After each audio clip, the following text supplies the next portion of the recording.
What do you remember most about Taiwan? I mean, 1957. I got in so much trouble all the time. I remember the airport very distinctly because it was one of my playgrounds. 我今天遇到这个先生，他刚跟我说你好，他问我说我是从台湾来的吗？我说没错。结果他是在1957的时候在台湾。各位大家好，我是 Justin 教授。刚刚你们所看到那位美国的先生，为什么会遇到他呢？就是刚好我们那时候在南非在度假，因为我戴我自己特定做的台湾的帽子。请记得还没有订阅，赶快订阅，你才可以继续看下去，而且订阅是免费的哦。我觉得蛮特别，是因为我戴了那个台湾的帽子，我自己做的，就会有蛮多的人会跟我说你好，而且大部分不是中国人，不是台湾人，而是外国人有来过台湾，他们就知道说，你应该是很喜欢台湾，所以这个就会让我们开启很多的话题。我们是坐一个船出去，结果我下来这个船，这个先生就跟我说你好，我很惊讶了。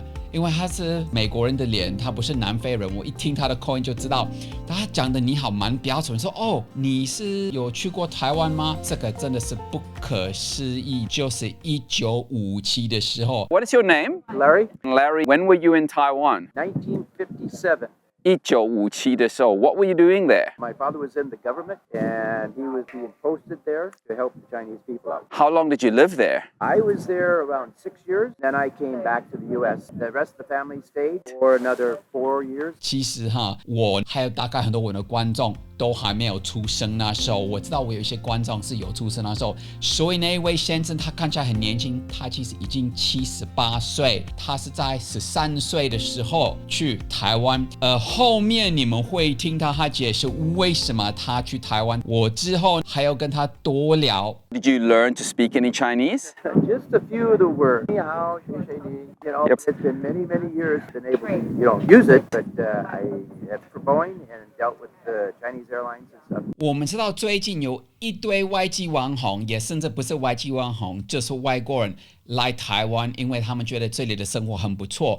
可是当他们还没有出生，当我也还没有出生，这位美国的阿公已经在台湾。其实他是在1957的时候，那时候才13岁，这是65年以前的代志哦。他为什么会来台湾？事实上是因为他爸爸的工作的关系。他爸爸是做什么的？他没有讲得很清楚，他只是说我爸爸是在美国的政府工作，然后来帮忙中国人。他讲中国人，我们大概可以评估了，就是那时候是在帮忙蒋介石跟他的那些军人。不过当然这位先生他那么小那么年轻的时候，他不是来管这些东西，他只是跟着爸爸一起来台湾。 Have you been back to Taiwan since? We flew through Taiwan on one of our trips, which the girlfriend didn't realize that we were flying through Taipei, or we would have stayed for a couple of days. You really need to go back. Yes, talk to airlines and stuff and how it's changed so much. Just from 1990 to now, the 30 years that I've been there, the transformation has been remarkable. Yeah, because I wondered if Taipei American School is still there. That is, so you were talking about working with Boeing or dealt with Boeing? For Boeing, but I was in the transportation department. I moved customers and stuff like that. What do you remember most about Taiwan? I mean, 1957. I got in so much trouble all the time.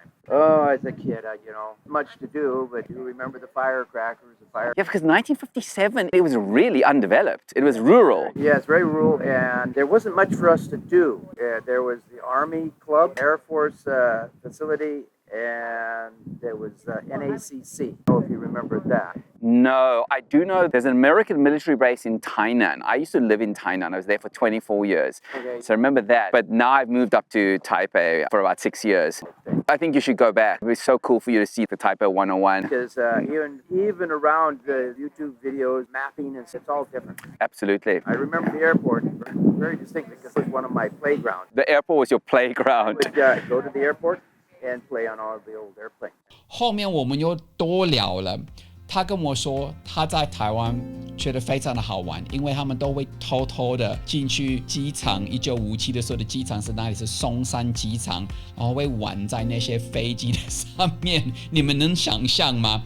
他现在已经78岁，所以他待在台湾从13岁到19岁，6年了在台湾。Amazing. Thank you very much. 再见。再见。他也是跟我说，他也是很想要回来，所以我后来跟这位 Larry 先生说，如果你来台湾，当然就是来找我。后面呢，我们多聊了，他就说其实他蛮喜欢在收集这个 motorbike， 所以我猜他应该生活这一方面还过得还不错。78岁，他的脸你就不会觉得是78岁。还有他跟我说，他很喜欢就是观光在南非，希望大家就记得，在 YouTube 还没有存在的时候，在我们还没有存在的时候，还是有的外国人有来过台湾。像这位先生，我真希望以后他还是可以回来，然后我可以让他来了解一下台湾的整个环境。他也后面私底下跟我说，他很喜欢台湾的食物。OK， 谢谢大家，请记得分享订阅，我们下次再见面，拜拜。